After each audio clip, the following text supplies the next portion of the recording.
ต้องบินขึ้นไปบนฟ้าแค่ลองมองข้างทางเท่านั้นเธอจะเห็นคนหนึ่งคนนี้ที่รักเธอไม่ต้องมัวแต่มองบนฟ้าไม่ต้องยอมไม่ขอร้องนะคำว่ารักน่ะอยู่ตรงนี้ไม่ไกลเธอเห็นไหมมีใครรักเธอ Halo teman-teman, perkenalkan nama saya Prialanda Remahorbo dari kelas 10-8. Kali ini kita akan membahas materi tentang bakteri. Nah, sebelum itu saya akan memberitahukan pembahasan apa saja sih yang akan kita bahas kali ini. Yang pertama ada pengertian bakteri, yang kedua ada ciri-ciri bakteri, yang ketiga ada struktur bakteri, yang keempat ada bentuk-bentuk bakteri, yang kelima ada reproduksi bakteri, dan yang keenam ada peranan bakteri. Nah, kita akan membahas pembahasan yang pertama, yaitu pengertian bakteri. Bakteri berasal dari bahasa Latin yaitu bakteria atau bakterium yang berarti kelompok organisme yang tidak memiliki membran inti sel. Nah, selanjutnya kita akan membahas pembahasan yang kedua, yaitu ciri-ciri bakteri. Ciri-ciri bakteri yang pertama yaitu berukuran sangat kecil dengan diameter 0,5 hingga 1 mikron serta panjang 1-20 mikron. Nah, yang kedua yaitu memiliki dinding sel. Yang ketiga hanya dapat dilihat menggunakan mikroskop, dan yang keempat bersifat uniseluler atau bersel satu. Yang kelima yaitu prokariotik atau tidak memiliki membran inti. Yang keenam ada kosmopolit atau habitatnya hanya meliputi daerah yang luas. Yang ketujuh yaitu hidup secara soliter atau berkoloni. Yang ke-8, beberapa jenis bakteri mampu membentuk endospora untuk bertahan hidup di lingkungan yang tidak mendukung. Nah, selanjutnya kita akan membahas pembahasan yang ketiga, yaitu struktur bakteri. Struktur bakteri yang pertama yaitu dinding sel.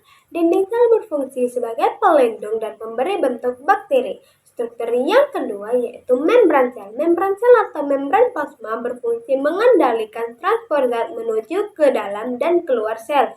Nah, struktur yang ketiga ada kapsul.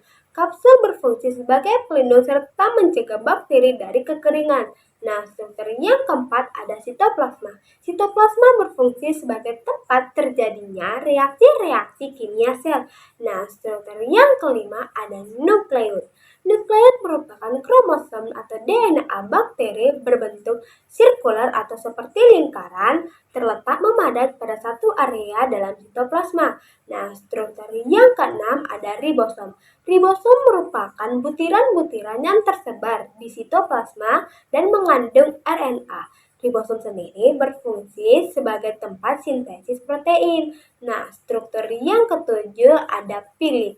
Pili berupa rambut halus yang menonjol dari dinding sel serta berfungsi sebagai alat pelekat saat bakteri melakukan konjungsi. Nah, struktur yang kedelapan ada flagela. Flagela merupakan alat gerak pada bakteri berbentuk batang atau spiral. Itu dia tadi pengertian ciri-ciri dan struktur bakteri. Selanjutnya kita akan masuk ke pembahasan yang keempat, yaitu bentuk-bentuk bakteri. Apa saja sih bentuk-bentuk bakteri? Bentuk bakteri yang pertama berbentuk bulat, yang kedua berbentuk batang, dan yang ketiga berbentuk spiral. Nah, bentuk-bentuk ini terbagi lagi menjadi beberapa bagian, seperti pada gambar samping ini.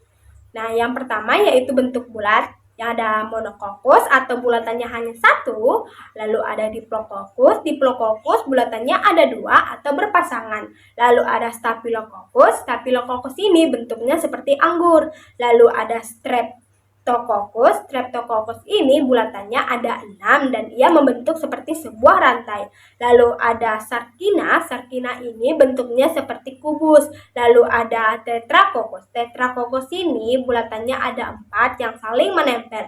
Lalu kita akan masuk ke bentuk yang kedua, yaitu bentuk batang. Bentuk batang juga dibagi menjadi beberapa bagian, seperti monobasil atau batangnya hanya satu, lalu ada diplobasil. Diplobasil ini batangnya ada dua ataupun berpasangan, lalu ada streptobasil. Streptobasil ini batangnya lebih dari satu ataupun membentuk seperti sebuah rantai.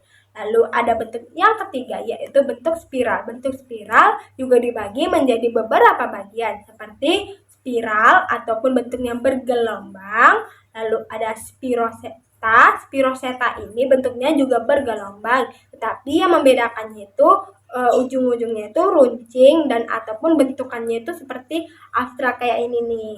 Nah, lalu ada bentuk yang ketiga, yaitu vibrio. Vibrio itu bentuknya seperti koma seperti ini, teman-teman. Nah, itu dia bentuk-bentuk spiral. Nah, selanjutnya kita akan masuk ke pembahasan yang kelima, yaitu reproduksi bakteri. Bakteri memperbanyak diri dengan dua cara, yaitu yang pertama seksual yang dilakukan dengan perpindahan DNA, dan yang kedua yaitu aseksual yang dilakukan dengan cara membelah diri. Nah, kita akan membahas reproduksi yang pertama, yaitu reproduksi seksual. Reproduksi seksual berupa pertukaran atau perpindahan materi genetik atau DNA, disebut juga dengan rekombinasi genetik. Nah, rekombinasi genetik menghasilkan dua sel bakteri dengan materi genetik kombinasi keduanya. Nah, rekombinasi genetik ini terbagi menjadi 3 metode. Metode yang pertama yaitu transformasi. Transformasi merupakan proses perpindahan materi genetik atau DNA ke dalam sel bakteri. Metode yang kedua ada transduksi.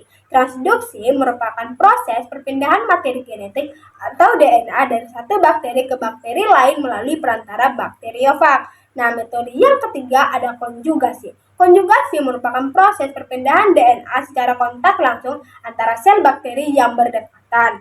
Lalu kita akan membahas reproduksi yang kedua, yaitu reproduksi aseksual. Reproduksi aseksual dilakukan dengan proses pembelahan binar. Pembelahan binar ini dapat menghasilkan salinan genetik dari sel induk secara tepat dan banyak jika kondisi lingkungan menguntungkan. Berikut ini adalah proses pembelahan binar pada bakteri. Yang pertama, pemanjangan sel dan replikasi DNA pada sel induk. Yang kedua, dinding sel dan membran plasma mulai membelah. Yang ketiga, septum terbentuk dan DNA terpisah. Dan yang keempat, sel terpisah menjadi dua. Itu dia tadi reproduksi bakteri. Selanjutnya kita akan membahas pembahasan yang keenam, yaitu peranan bakteri. Bakteri dapat berperan sebagai organisme yang menguntungkan dan tidak menguntungkan bagi makhluk hidup di sekitarnya. Nah, bakteri yang menguntungkan di bidang makanan ada bakteri Lactobacillus casei dan Streptococcus thermophilus berguna untuk pembuatan keju dan yogurt. Lalu ada bakteri Acetobacter pseudomonas berguna untuk pembuatan asam cuka dan nata de coco. Lalu ada bakteri Streptococcus lactis dan Streptococcus remoris berguna untuk pembuatan keju dan mentega. Lalu ada Lactobacillus bulgarisus berguna untuk pembuatan yogurt. Lalu ada bakteri Spirulina berguna untuk pembuatan protein sel tunggal. Nah, itu dia bakteri yang menguntungkan di bidang makanan. Selanjutnya, bakteri yang menguntungkan di bidang obat-obatan ada Bacillus brevis, pembuatan antibiotik tirotrisin. Lalu ada Bacillus subtilis, yaitu pembuatan antibiotik basitrasin. Lalu ada Bacillus polymyxa, yaitu pembuatan antibiotik polymyxin. Yaitu dia bakteri yang menguntungkan di bidang obat-obatan dan vitamin. Lalu ada di bidang lainnya, yaitu bakteri Escherichia coli, yaitu membusukkan sisa makanan di usus besar dan membantu pembentukan vitamin K. Lalu ada Methanobacterium ruminatum, yaitu mengubah asam cuka menjadi metana dan karbon dioksida. Lalu ada Methanobacterium, yaitu membusukkan sampah daun dan kotoran hewan. Nah, itu dia bakteri-bakteri yang menguntungkan. Selanjutnya, ada bakteri yang merugikan pada makhluk hidup. Yang pertama, bakteri yang merugikan pada makhluk hidup manusia ada Vibrio cholerae, yaitu penyebab penyakit kolera. Lalu ada Mycobacterium tuberculosis, yaitu penyebab CDC. Lalu ada Treponema pallidum, yaitu penyebab penyakit sifilis. Nah, itu dia bakteri yang merugikan pada makhluk hidup manusia. Nah, selanjutnya ada bakteri yang merugikan pada makhluk hidup hewan. yaitu Bacillus anthracis, yaitu penyebab penyakit antraks pada sapi, kerbau, dan domba. Lalu ada actinomyces, yaitu penyebab penyakit bengkak rahang pada sapi. Lalu ada Brucella abortus, yaitu penyebab penyakit brucellosis pada sapi. Nah, itu dia bakteri yang merugikan pada makhluk hidup hewan. Selanjutnya ada bakteri yang merugikan pada makhluk hidup tumbuhan. Apa saja? Yaitu ada Xanthomonas citrae, yaitu penyebab kanker batang pada tanaman jeruk. Lalu ada Erwinia Trasgepila, yaitu penyebab busuk pada daun labu. Lalu ada Pseudomonas cattleyae, yaitu penyebab busuk pada daun anggrek. Nah, itu dia bakteri yang merugikan pada makhluk hidup tumbuhan. Selanjutnya ada bakteri yang merugikan pada makanan, yaitu Clostridium botulinum, yaitu merusak makanan yang dikalengkan. Lalu ada Leuconostoc mesenteroides, yaitu membuat makanan menjadi basi. Lalu ada Enterobacter aerogenes, yaitu menyebabkan air susu menjadi berlendir. Nah, itu dia bakteri-bakteri yang merugikan. Nah, walaupun ada banyak bakteri-bakteri yang merugikan, kita dapat melakukan pencegahan dengan cara melakukan pengawetan, imunisasi dan vaksinisasi, menjaga kebersihan, dan menjalankan pola hidup sehat. Nah, dengan melakukan cara-cara tersebut, dijamin bakteri-bakteri yang merugikan itu tidak dapat menyentuh kita ataupun berdekatan sama kita karena kita telah melakukan cara-cara yang dapat mencegah bakteri-bakteri yang merugikan tersebut. Nah, itu dia materi-materi mengenai bakteri, yaitu ada pengertian, ciri-ciri, struktur, bentuk, reproduksinya, dan juga peranannya. Nah, itu semua telah kita bahas di video ini. Nah, sekian dari saya. Terima kasih dan bye-bye semuanya.